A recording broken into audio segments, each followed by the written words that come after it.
Olá pessoal do canal Alimentando Corações, sejam bem-vindos a mais um episódio. Hoje o nosso convidado é meu amigo, companheiro de longas datas, Jovanil Oliveira. Jovanil é professor da rede pública estadual, doutor em políticas públicas e hoje é secretário executivo da Secretaria de Direitos Humanos do Governo do Estado. Seja bem-vindo, meu amigo. Muito obrigado, eu que agradeço essa oportunidade de participar do canal, elogiar. Está muito bonito, muito interessante e eu acho que contribui muito com o debate público no estado do Ceará. Jovanil, você está atualmente como secretário executivo da Secretaria de Direitos Humanos. No último período, houve essa pauta, ficou meio que, entre aspas, marginalizadas pelo bolsonarismo. Então, com a vitória do Lula e a vitória do nosso governador, nós temos hoje uma secretaria no Estado, temos um ministério, cujo o ministro Silvio Almeida está sendo alvo de várias perseguições, porque essa pauta ela entra em choque. Há muito preconceito sobre o que são direitos humanos. Então eu pergunto para você, o que são direitos humanos para que as pessoas que irão nos assistir ou que já estão nos assistindo possam entender o que são direitos humanos? Excelente. Eu acho que a gente começa muito bem falando sobre esses sentidos, porque de fato eu acho que nós temos uma conjuntura política no Brasil em que esse conceito, essa compreensão ou os sentidos e significados de direitos humanos estão em disputa. Bom, a gente poderia responder isso de diversas formas, né? Do ponto de vista mais normativo, do ponto de vista legal, né? Direitos humanos são direitos universais, garantidos a todas as pessoas, independente de qualquer condição, seja ela de origem étnico-racial, orientação de gênero, cor da pele, enfim, para qualquer ser humano e todos os seres humanos, direitos humanos são aqueles direitos básicos que dizem respeito à liberdade, não é? À igualdade e à dignidade humana. Do ponto de vista político, de fato, a gente tem uma disputa muito grande em torno desse debate. Você citou agora o período de desgoverno, não é? Dos últimos 4 anos, e eu acrescentaria mais os 2 anos ali do golpe, né, contra a presidenta Dilma, que a gente vê um processo de desmanche das políticas sociais. Não há de se falar em direitos humanos sem se falar na dignidade humana. E para que a dignidade esteja preservada, Glailson, é fundamental que um conjunto de direitos sociais, além dos civis e dos políticos, estejam garantidos. Que são os direitos chamados também, num debate mais acadêmico e normativo, né, os direitos de terceira geração. Hoje nós podemos falar de um movimento até de quinta geração, quando outros direitos estão sendo disputados, vamos dizer assim, outras compreensões ou concepções de direitos humanos estão sendo disputadas na sociedade. Mas eu diria de uma forma bem sintética assim, direitos humanos são aqueles direitos que a gente espera para a gente e que tem que oferecer ao próximo.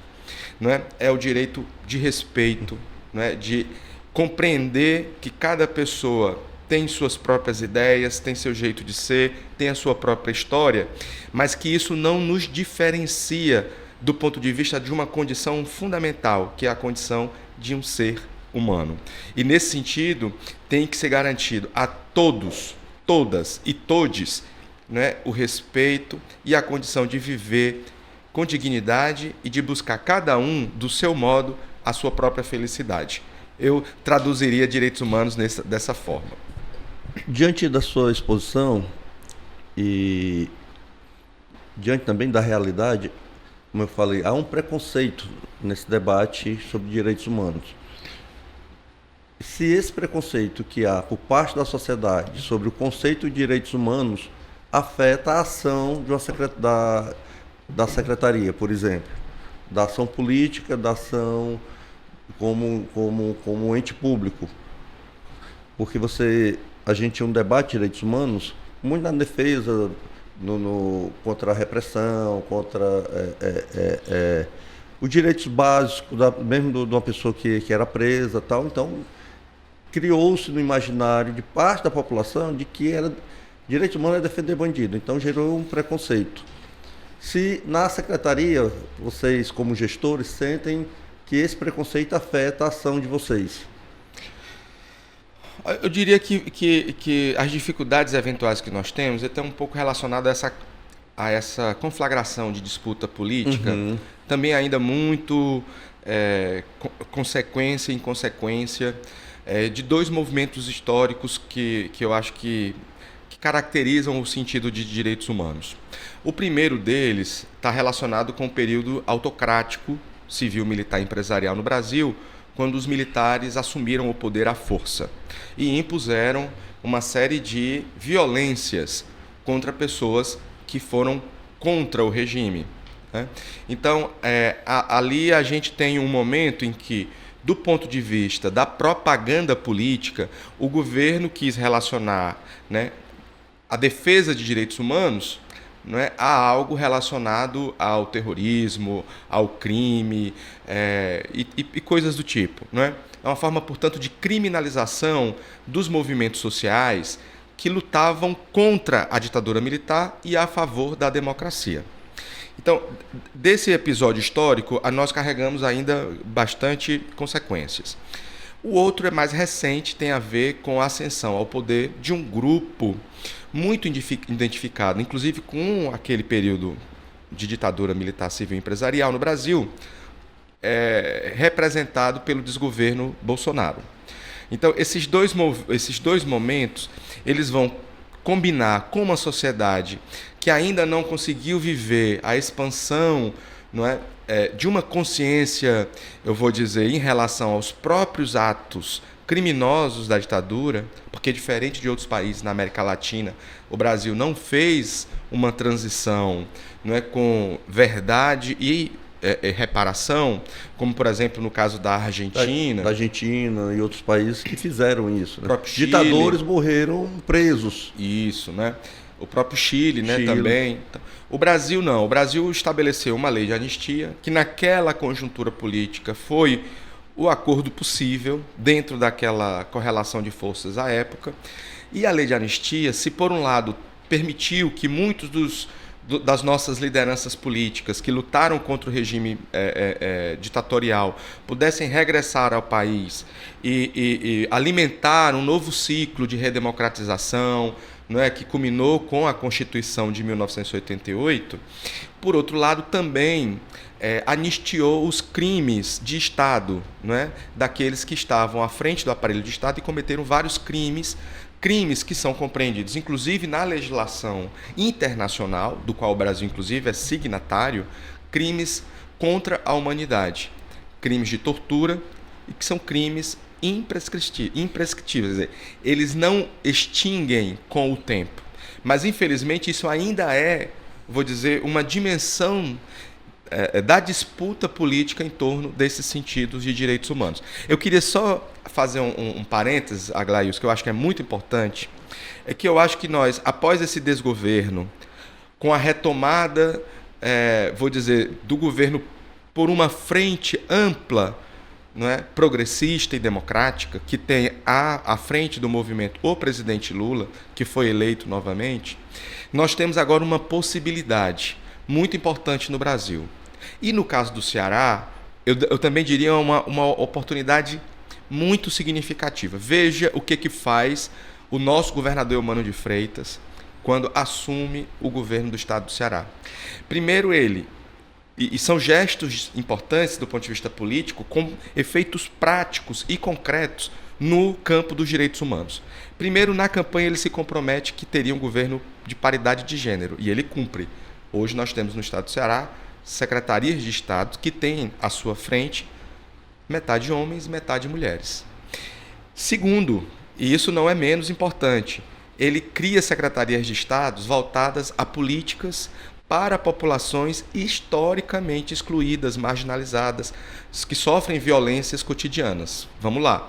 Secretaria da Diversidade, Secretaria da Igualdade Racial, Secretaria das Juventudes, Secretaria das Mulheres, dos povos indígenas e originários e comunidades tradicionais, e a Secretaria de Direitos Humanos. Ou seja, ele constitui um conjunto de secretarias voltadas a populações, né, que eu diria, todas elas dialogam com o tema dos direitos humanos, mas cada uma conseguiu, né, avançar no seu, debate, na sua luta, que hoje elas são elas próprias uma política específica, né? E todas elas com muita importância. Isso não é pouca coisa. Então, é claro, a gente encontra ainda eu diria um desafio, né? De poder trabalhar conscientização no sentido de indicar os sentidos e os significados de direitos humanos, pautando que sim, é a defesa intransigente e inegociável dos direitos que todos e todos nós temos, inclusive daquelas pessoas que cometeram algum ato delituoso, cometeram algum crime, mas que também não perdem essa condição básica de ser humano e, portanto, também tem que ter, junto com a pena de responsabilização pelo crime cometido, os seus direitos resguardados. E eu diria até mais, porque o Estado assume a tutela e a responsabilidade por essas vidas. Então nós temos um compromisso não só legal, mas também ético de garantir e preservar a vida dessas pessoas dentro da estrita legalidade, não é? Então, tem que fazer cumprir o que foi dito para as pessoas que estão em privação de liberdade, garantindo a elas essa condição básica, essa condição, eu diria, que é básica para todos nós, que é a dignidade humana. E, por outro lado, avançar numa compreensão de que direito à habitação, direito a um transporte, a mobilidade, né, direito à cultura, direito à educação, são direitos humanos. Eu acho que esse é o grande desafio que nós temos hoje. Você colocou, daqui a pouco eu quero voltar sobre essas secretarias citadas por você, que sempre foram pautas, todas essas lutas dos povos originários, dos povos indígenas, da comunidade LGBTQI+, foram sempre lutas que estiveram dentro do guarda-chuva dos direitos humanos. E hoje tem secretarias específicas que debatem as questões específicas. Mas você colocou da tradição do Estado brasileiro, dos anos 60, eu vou um pouco mais atrás. A formação do nosso Estado foi o último país a abolir a escravidão. Sim. Então, você é o país que tem maior latifúndio ainda das chamadas democracias modernas. O Brasil tem uma herança latifúndio do feudalismo, da escravidão, de um Estado patriarcal, do clientelismo. E isso vai formatando também o pensamento do povo, do seu povo. Então, isso entra em choque com o conceito de direitos humanos, que nada mais é isso que você falou, o direito à dignidade mais básica, alimentação, habitação, direito às liberdades mais universais que o ser humano possa ter. Então, além do período da ditadura militar, nós vivemos também outras ditaduras no passado. O general de ferro, Floriano Peixoto, dizimou aqui a comunidade da luta dos Canudos. Você viu a ditadura do Vargas, que também foi muito violenta, que flertou com o fascismo, o nazifascismo europeu, depois vai e se junta depois lá às democracias para derrotar o nazifascismo. Então, eu digo que o Estado brasileiro, ele na sua origem, e isso impacta no seu povo, ele é um Estado autoritário, porque a formação do Estado foi dessa forma. Eu queria que você pudesse acertar um pouco sobre isso, porque isso afeta a nossa compreensão desses direitos mais básicos que a gente está debatendo aqui, sobre que é a questão do direito humano. Você estava falando e eu me lembrando aqui de uma obra clássica no debate sobre a relação do privado e do público, Raimundo Faoro, né? Onde ele vai trabalhar essas relações, vou dizer, confusas, né? Onde não se estabelece com clareza o que é privado, o público e o privado. Né? E daí decorre uma incompreensão muito grande, ou eu vou chamar assim, maledicência, né? De determinados setores da nossa sociedade. Bom, eu acho que o traço central que estrutura a nossa sociedade desde esses períodos históricos mais iniciais é uma estrutura social baseada, né? Os pilares da nossa formação social é a desigualdade. Primeiro, como você citou, porque nós tivemos aqui um amplo genocídio das nossas populações originárias, né? Quando o explorador português chega aqui, né, ele já chega promovendo uma grande violência que é um outro aspecto também muito intrínseco, né? A nossa formação social, o uso da violência. Você tem, então, um genocídio de várias populações, de vários povos originários, né? Os verdadeiros, né, habitantes, né, os originários do nosso território. E um pouco depois, já no desenvolvimento econômico, mercantil, você tem o tráfico negreiro fornecendo a escravização de seres humanos advindos da África para trabalhar em lavouras, na cana-de-açúcar, depois no café. Então, veja um traço de violência e um traço de desigualdade muito forte. E vou dizer, né, dando consistência a esse caldo, não é, uma completa mistura entre o público e o privado.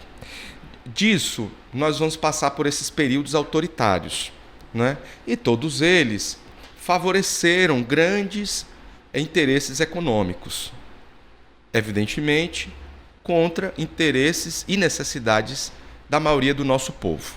Portanto, a desigualdade ela é elemento estrutural da nossa sociedade. O resultado dessas ditaduras também é muita violência, né? E a construção de uma cultura política de negação de direitos humanos e de direitos de cidadania, né? Se a gente pensar, por exemplo, na obra clássica do Marshall, que vai estudar a partir da Inglaterra o que é a cidadania, a gente vai perceber que os movimentos sociais foram fundamentais para a garantia dos direitos políticos, dos direitos civis, né? E, num terceiro movimento, os direitos sociais. No Brasil, a gente não conseguiu, não é, do ponto de vista histórico, e até falecido recentemente um grande pesquisador, historiador da cidadania no Brasil, agora me foge o nome, mas o Carvalho, o Murilo de Carvalho, né, ele vai dizer, né, no Brasil houve uma certa, comparando a experiência inglesa, né, aqui houve uma certa inversão de ordens, porque a gente avançou na luta por direitos sociais um pouco antes, vamos dizer assim, de ter consolidado os direitos civis e os direitos políticos, né?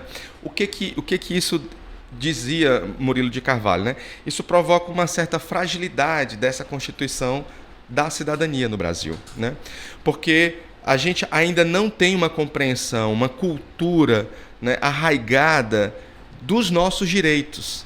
E é muito comum, você que é um militante político, um ativista social, sabe disso. É muito comum as pessoas dizerem, né? A gente precisa saber dos nossos direitos. De fato, os direitos não são coisas bem estabelecidas, evidentes, explícitas para a maioria do nosso povo.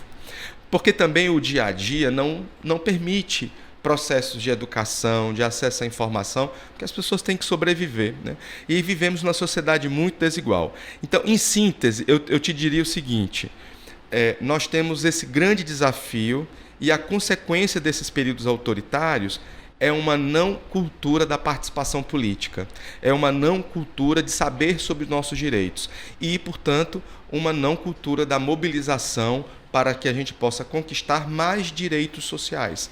Nós vivemos no mundo inteiro um período de flexibilização da relação capital-trabalho. Essas formas que a gente está chamando de uberização das relações de trabalho, não tem direito a férias, não tem direito a um descanso. Você imagina, Glaius, que mesmo profissionais liberais, né, que não estão ainda nesse estágio, vou chamar de profunda degradação das condições de trabalho, um profissional liberal, por exemplo, como um educador físico, né? Se tem um adoecimento, uma situação que o impede de trabalhar, ele fica sem a menor estrutura, a menor proteção social, né? Então a gente tem como consequência desses processos, eu diria, uma certa desmobilização dos movimentos sociais, né? Porque é muita violência, muita criminalização dos movimentos sociais e, por outro lado, por conta exatamente disso, a gente não consegue avançar numa consciência coletiva sobre direitos humanos e direitos de cidadania. Você citou aqui várias secretarias que foram criadas agora pelo nosso governador Eumano e que, como eu falei, elas antes estavam dentro desse guarda-chuva do conceito de direitos humanos. Como é que hoje a Secretaria de Direitos Humanos consegue trabalhar em parceria? Quais são as ações que consegue desenvolver em conjunto com as outras secretarias que foram criadas? E aí a Secretaria de Combate ao Racismo, a Secretaria da Diversidade Sexual, a Secretaria de Povos Originários, a Secretaria de Juventude. Como é que esse trabalho vocês conseguem conectar ações? Bom, primeiro a gente tem uma compreensão, nós, Secretaria de Direitos Humanos, e também percebo isso manifestamente das outras secretarias, né? A compreensão de que nós temos que, em vários sentidos, caminhar juntos, porque as pautas são muito comuns, as interfaces, as intersecções são muito grandes. Por exemplo, hoje na Secretaria dos Direitos Humanos, que aliás o governador foi muito inteligente e feliz a escolher para liderar a nossa Secretaria dos Direitos Humanos, não é a primeira Secretaria de Estado dos Direitos Humanos da nossa história, a doutora Socorro França. A doutora Socorro França, como todos vocês sabem, uma mulher que tem uma trajetória linda no Ministério Sim. Público e também na gestão pública, né? Você que trabalha a gestão pública na prática, sabe que a doutora Socorro França é uma mulher experimentada, Sim, já foi sim. secretária de Justiça, agora recentemente da Proteção Social, e eu não vejo pessoa mais adequada para assumir o desafio de fundar a primeira Secretaria dos Direitos Humanos do Estado do Ceará. Então aqui também quero aproveitar para fazer esse registro, porque de fato acho que foi uma decisão política correta e feliz do nosso governador Eumano de Freitas. Dito isso, a interlocução da doutora Socorro e da secretaria como um todo com as demais secretárias e demais secretarias é muito grande. Agora mesmo nós tivemos, por ocasião da abertura da Semana dos Direitos Humanos, que você estava lá presente. Sim. Muito obrigado. Para nós também é um grande prestígio. Não, e foi, pessoal, muito legal. Viu a programação? Daqui a pouco a gente vai falar sobre a programação. Foi muito bacana, agradecemos muito. E emocionante, viu, pessoal? Lá a gente viu lá a homenagem ao Duvalzinho, ao Duval Ferraz, a homenagem ao João Alfredo e a tantos outros lutadores e lutadoras pelos direitos humanos aqui no Ceará. Pessoas que emocionaram a gente, essa geração que nos antecedeu, que dedicou a sua vida à democracia, né? Porque aquele dia que veio à minha cabeça foi o seguinte, Giovanni, se a democracia está de pé no Brasil, foi porque aquelas pessoas que lá estavam, elas lutaram para que essa democracia ela continuasse de pé.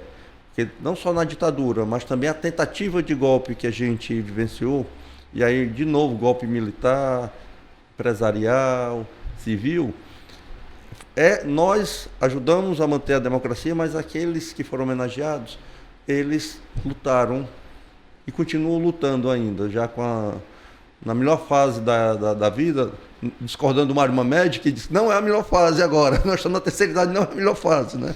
A melhor fase é a juventude. Mas aquelas pessoas nos emocionaram. Sim. Com seus depoimentos. Foi muito, muito lindo mesmo. Mas pode continuar. Não, então eu diria que assim, ali foi acho que um momento que reflete, né, e exemplifica essa disposição e momentos que já tivemos de diálogo, né, de tratativas para a construção de ações de políticas públicas em conjunto, né? Nós tínhamos lá a Secretaria das Mulheres, das Juventudes, da Igualdade Racial, da Diversidade, dos povos indígenas. Nós estávamos ali, além de outras, né, como Secretaria da Educação, enfim, outras, Segurança Pública. Então, nós temos, de fato, procurado fazer, que é uma das atribuições centrais, assim, a nossa coluna vertebral da Secretaria é uma Secretaria de articulação.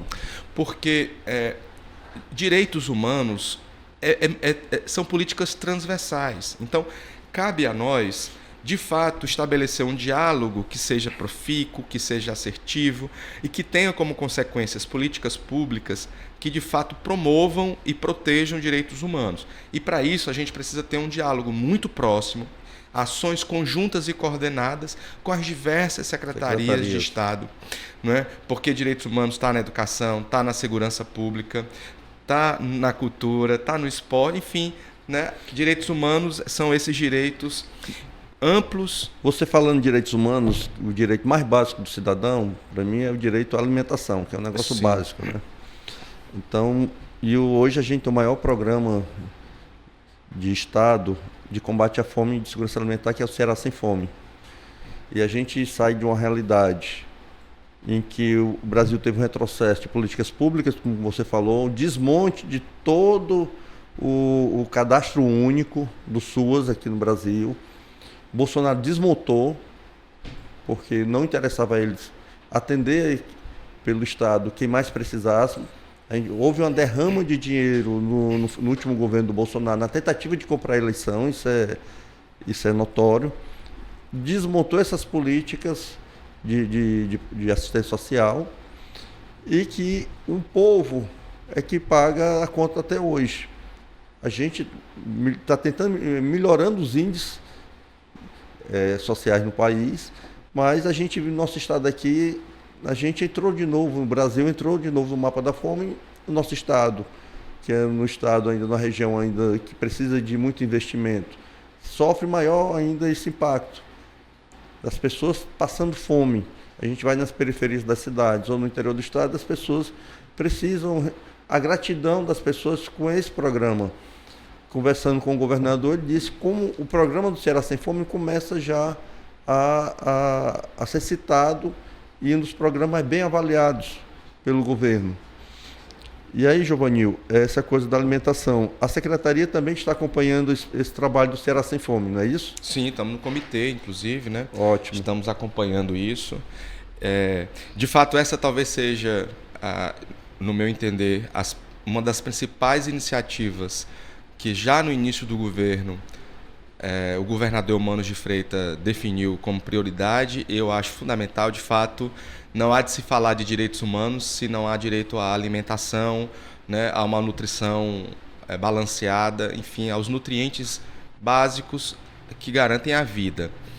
Não é? Porque não há direitos humanos para aqueles que sequer alcançam a condição de viver. Né?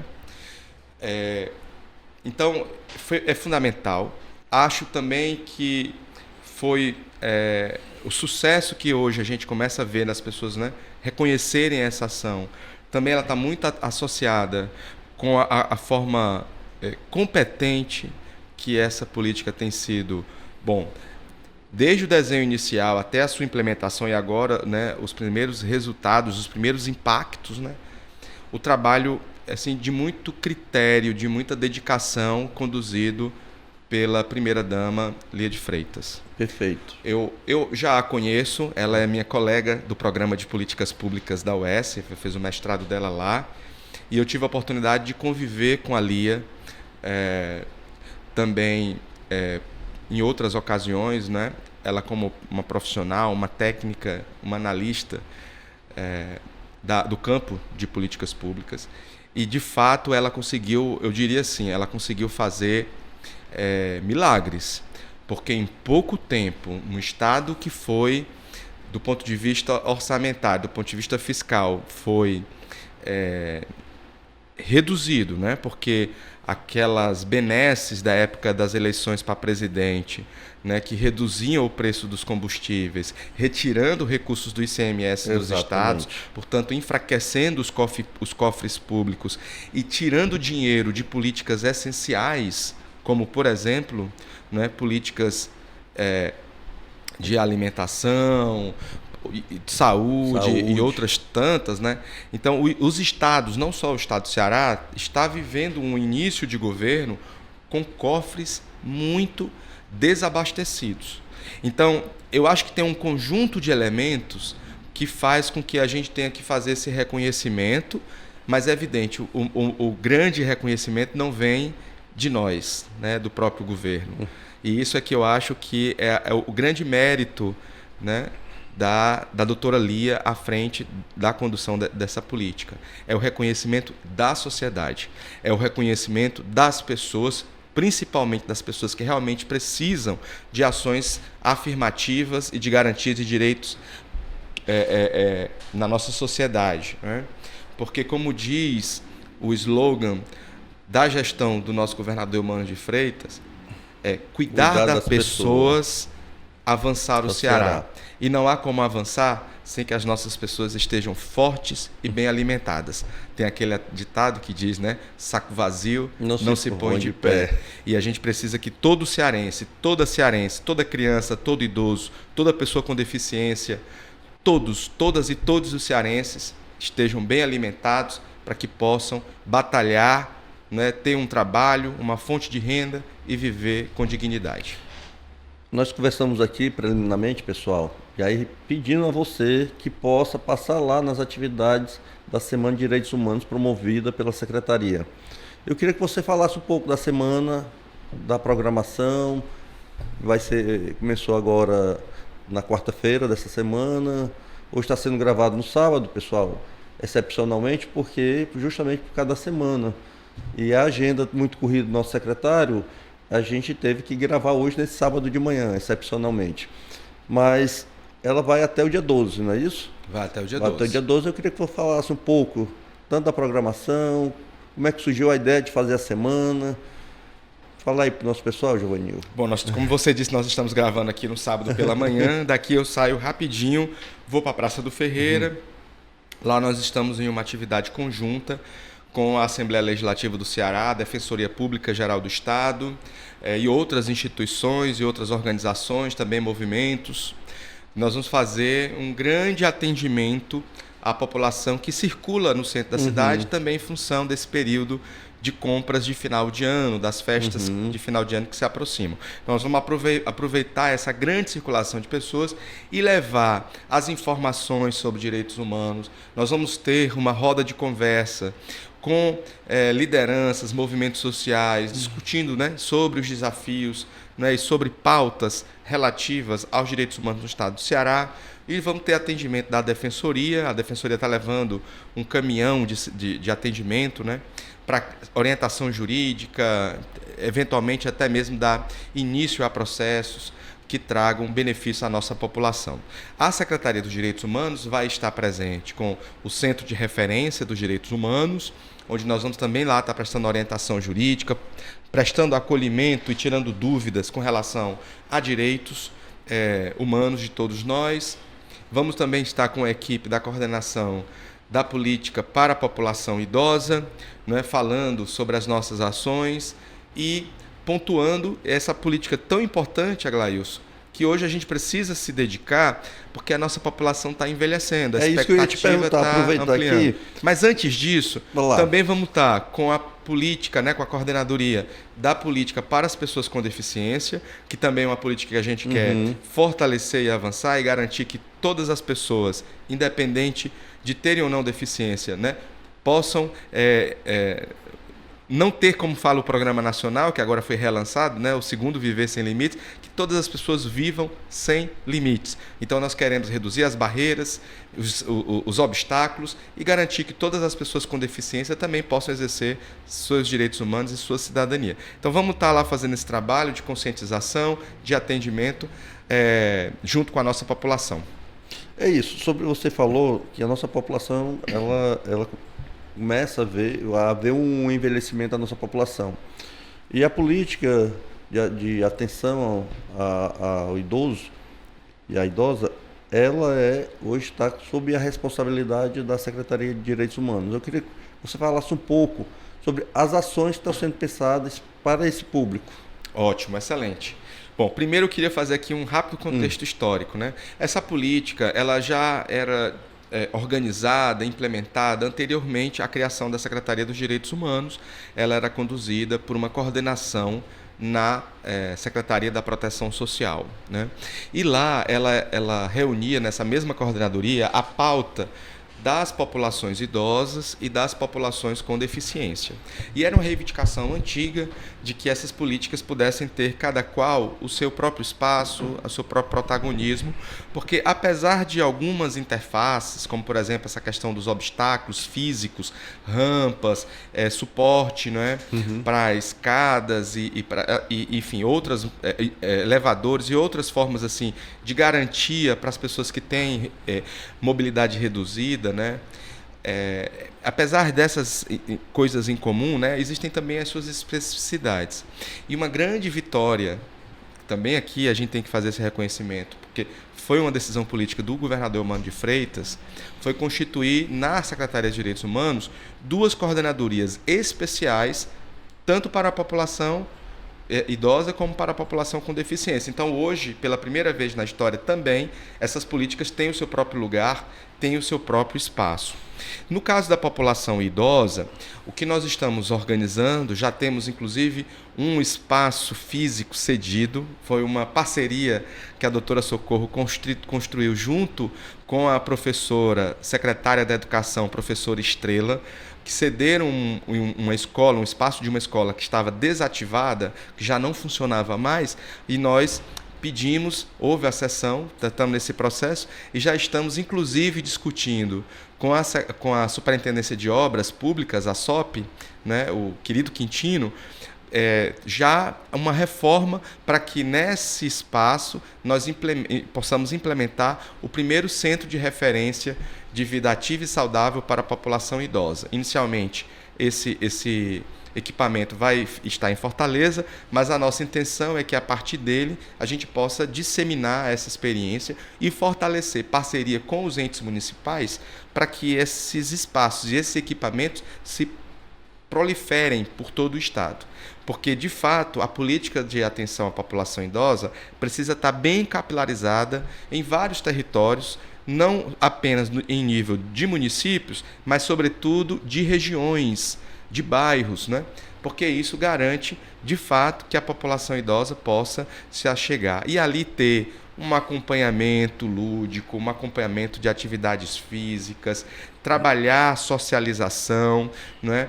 Porque um dos problemas também dessa nossa vida moderna, Aglailson, você sabe disso, as pessoas precisam trabalhar e muitas vezes os idosos têm que ficar em casa sozinho. Às vezes tem que tomar sua medicação, às vezes... Então, para não perder o horário dessa medicação, para não acontecer um acidente ou coisa do tipo, a nossa intenção é dar suporte para que a população idosa, que está crescendo em todo o mundo e particularmente no Brasil, você vê aí os dados já liberados do nosso censo mais recente, do IBGE, agora do ano passado, a gente vai ver como, não é, a população idosa está crescendo. Né? É muito significativo essa tendência que se mantém firme já desde o censo 2010.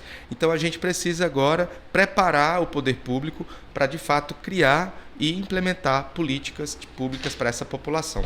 Pessoal, aqui a gente tem um roteiro preparado pela Lívia, pela Rita e pela turma aqui, da comunicação, mas a gente foge do roteiro também.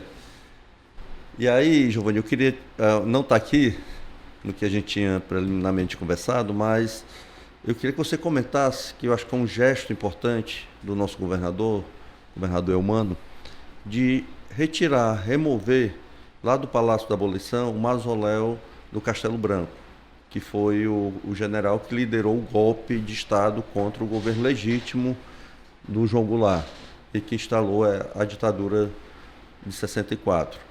Eu acho que foi um gesto muito importante, uma ação muito grandiosa, porque tem um simbolismo importante. Ali não é o Palácio da Abolição, leva esse nome, porque o Ceará tem uma referência na luta abolicionista, o primeiro estado a proclamar a abolição da escravatura. Então, o Ceará é uma referência na luta pelos direitos e de resistência. E retirar o mausoléu dali, para mim, tem uma importância muito grande. Eu queria que você comentasse isso do ponto de vista de você que está na Secretaria de Direitos Humanos, como isso é importante para essa luta. Concordo plenamente com as suas palavras, acho, e foi um motivo de muita alegria quando do anúncio do governador, naquele evento em que comemorávamos, né, a lei de anistia. Exato. E homenageávamos, né, muitos dos cearenses que lutaram pela redemocratização no Brasil, portanto, que lutaram para que hoje a gente pudesse ter o direito de debate das ideias, enfim, vários direitos associados aos Estados democráticos de direito. Foi muito importante e, de fato, você viu ali como foi elogiado, aplaudido de pé por todos os presentes. Por quê? Porque, de fato, essa é uma reivindicação muito antiga, né? Não há sentido nenhum, não há lógica em que um palácio que carrega o nome de Palácio da Abolição tenha como parte do seu edifício, do seu prédio, tenha um mausoléu dedicado a um ditador. Eu compreendo da seguinte forma, Glaius: não há de se apagar a história. Exato. Exatamente. Não há de se apagar a história. Mesmo esses momentos cruéis, né? Fazem parte da história. Mesmo Exatamente. esses momentos, eu diria, para usar uma palavra muito utilizada ultimamente, de terrorismo de Estado, isso precisa ficar registrado. Isso. Precisa ter suas iconografias, mas no seu devido lugar. Exatamente. Né? Então, eu sou da opinião que o governador foi muito, muito feliz também, porque, de fato, ali nós temos que fazer reverência àqueles que lutaram pela abolição. Né? E ele mesmo citou Dragão do Mar, e eu acho que, de fato, Dragão do Mar. E eu acho que tem eu vou dizer uma beleza. Há uma beleza em nós reverenciarmos naquele palácio Dragão do Mar. Sim. Não só porque ele foi um abolicionista, mas porque ele era um homem do mar. Tudo a ver com a nossa própria vocação de um estado, né, que tem um dos litorais mais bonitos do Brasil, né, por ser um homem negro. Né? Enfim, há vários aspectos simbólicos que reforçam a importância dessa decisão do governador Eumano de Freitas. Uhum. Né? Claro, como eu disse, a gente não pode fazer o apagamento histórico, porque também nós não podemos esquecer das atrocidades que foram cometidas. Mas a gente também precisa celebrar as vitórias, celebrar as conquistas, celebrar a vida e celebrar a democracia. E celebrar a abolição. Portanto, eu acho que foi uma decisão acertadíssima e nós estamos, junto com a Secretaria da Cultura, né, determinado pelo governador, responsáveis para, né, a implementação dessa decisão. Perfeito. Estamos já caminhando aqui para o encerramento do nosso bate-papo, Giovanil, mas eu queria que você colocasse o que é que a Secretaria está pensando para ações no próximo ano.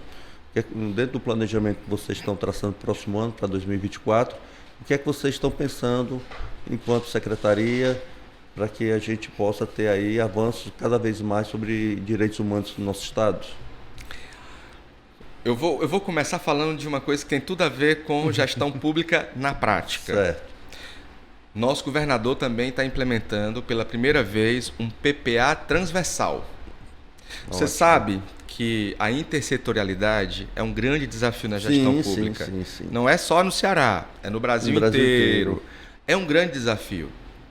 E se eu te falar da interinstitucionalidade, ou seja, dessa relação do Estado com municípios, do Estado com o governo federal, e com outras instituições, do próprio sistema de justiça, Ministério Público, Defensoria, Tribunais de Justiça, aí é que a coisa complica um pouquinho mais. Não é? Esses diálogos e essas ações conjuntas são muito difíceis. Mas nosso governador, inteligentemente, propôs, e nós vamos implementar a partir do ano que vem, o PPA transversal. Então, todas aquelas políticas públicas que são transversais a determinado eixo de público-alvo, vai ter uma Secretaria de Estado como gestora das ações em todo o espectro das secretarias setoriais. No nosso caso, Secretaria dos Direitos Humanos, nós ficamos responsáveis de fazer o gerenciamento das ações de políticas para a população idosa, ou como eu prefiro dizer, para as populações idosas, porque elas têm perfis muito distintos, a gente não pode homogeneizá-la, da mesma forma que para as populações com deficiências. Então, vou dar um exemplo aqui para quem está nos acompanhando. Secretaria da Educação tem um trabalho muito bonito dedicado à educação especial, educação para pessoas com deficiência. Intérpretes de Libra, tradução de materiais didáticos em braille, para pessoas com baixa visão, enfim, uma série de ações, né? A instalação de elevadores, de rampa, enfim, de outras arquiteturas e infraestruturas de acessibilidade. Tudo isso é feito pela Secretaria da Educação, porque é voltada para o universo escolar. No entanto, nós, como Secretaria de Gestão dessa política do PPA transversal, a gente vai acompanhar isso. Então, isso vai ser muito bacana. Da mesma forma, as ações de juventude vão ser coordenadas e geridas, acompanhadas, né, nesse processo de gestão pela Secretaria de Juventudes e assim sucessivamente. Então, nós criamos um modelo, né, que eu espero, estou com uma expectativa muito positiva de que ele vai dar bons resultados na prática com relação às políticas transversais. Então, um dos grandes desafios, respondendo a sua pergunta, para o ano que vem, é a gente estartar e colocar em prática esse modelo de desenho do PPA com essa configuração do PPA transversal. Um grande desafio está no nosso horizonte para que, a partir do ano que vem, isso nós já começamos esse ano, né? Mas a gente acredita que com o orçamento a gente possa, que foi elaborado já com a nossa contribuição, a gente possa também ter os meios, né, e as condições para fazer acontecer essas nossas ideias que foram planejadas. Como é o caso, por exemplo, de ter uma inserção maior com os municípios. A gente, infelizmente, eu digo muito isso, Aglailson, na Secretaria, eu que além do mestrado e do doutorado na área de política pública, também sou graduado em administração pública, sou bacharel em administração pública. E eu tenho dito muito assim, nós ainda temos políticas públicas muito concentradas na região metropolitana de Fortaleza. A gente precisa expandir, interiorizar, não é? Também isso é uma característica, é um desafio da administração pública no Brasil inteiro.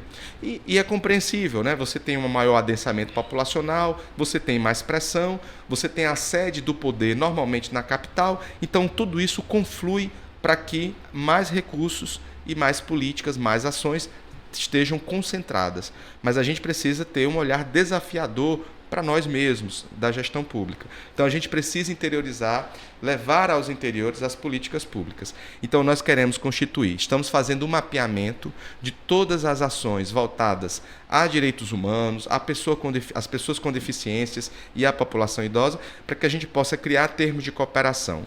E priorizando, mas não apenas, a ideia é atingir todos os grandes municípios, as macro-regiões do Estado, mas a gente já começou essas tratativas e esses arranjos com as duas outras regiões metropolitanas do interior do Estado. No norte, não é? Ali aglutinado em torno de Sobral e no Cariri, né? Na região do nosso Cariri. Então, essas duas outras regiões metropolitanas, que com a região metropolitana de Fortaleza formam as 3 regiões metropolitanas do Ceará, são as regiões prioritárias da ação. Mas nós queremos também chegar no nosso Quixadá, no nosso Iguatu, no nosso Crateús, enfim, expandir para as principais cidades das grandes regiões do Estado, levando as políticas públicas, articulando ações em conjunto e disseminando práticas, né, e educação e práticas em direitos humanos. Muito bem, pessoal, estamos encerrando aqui mais um programa aqui do Alimentando Corações. Peço a vocês que possam se inscrever, peçam aos familiares, os amigos que possam se inscrever lá no nosso canal. É só clicar lá em inscrição e você começará a receber nossos links e acompanhar aqui o nosso bate-papo. Curtam também quando vocês assistirem, não custa nada, é de graça. Curtam lá o nosso bate-papo hoje com o Giovanil. Giovanil, eu queria que você fizesse as considerações finais. Aqui te agradecer do fundo do coração por essa conversa, eu acho que foi esclarecedora sobre o que são direitos humanos, a importância de direitos humanos, que é um direito de todos nós, nada mais do que isso. Direito que eu, que você, que o Giovanil, que todos, cidadão e cidadã, têm direito mais básico à vida. Se a gente pensar como um ser humano como um todo, é o direito à vida, à dignidade da pessoa humana. Queria que você fizesse as considerações finais, meu amigo. Eu tenho que agradecer mais uma vez, assim como eu falei no início, preciso falar agora também no finalzinho aqui da nossa conversa. Para nós é uma oportunidade, eu quero agradecer, porque é a primeira vez na história do Ceará que nós temos uma Secretaria de Estado dos Direitos Humanos, temos muitos desafios, mas a gente se sente muito fortalecido, tanto porque temos a nossa liderança, o governador Eumano de Freitas, a doutora Socorro França, e eu sei que muitos parceiros, né, na luta para a garantia dessas condições de viver com dignidade. Eu diria viver em abundância, né? É isso que nós queremos para todo mundo. Muito obrigado. Um abraço, pessoal, e até a próxima.